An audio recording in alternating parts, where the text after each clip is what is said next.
Daniel Garwe panguva ino uya achipiwa advice nawo kuri kuonekwa kunzi Pongwe opinda muconstituency yaDaniel Garwe, vakomana vemari voya vachikambena zvasiya Daniel Garwe panguva inoi akabata musoro.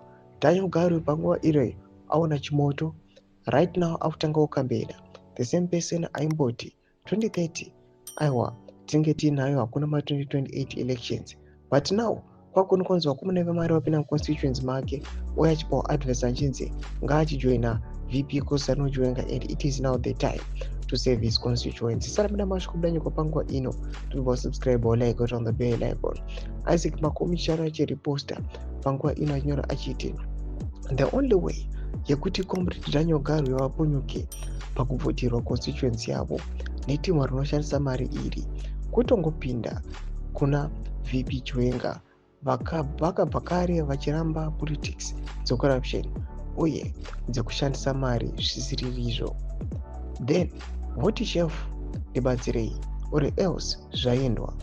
Vakomana ava vari kutoda kupinda muparliament zvekutodero mati matanga here kuvhotirwa zvigaro.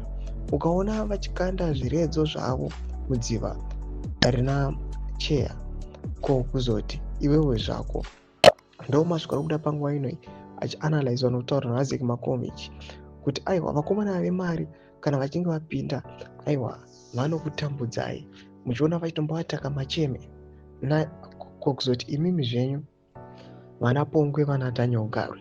Madevelopments ari kuonekwa kunzi Daniel Garwe panguva inoi apindwa neshoko and advice yaari kupiwa ndeyekuti it is now the time yekuti achinaona VP Kosazana Chiwenga anovati agenerali ndadzoka panguva inoi chindisimbisai, and panguva iyoyo vanhu vachamusapota, but otherwise Daniel Garwe akatuka macitizens.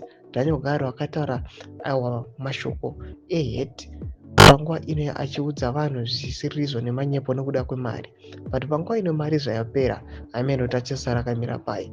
Pinda kumesection medu zvafungiro iri marudei pamusoro pechitiko ichi. So subscribe or like achera on the bell icon.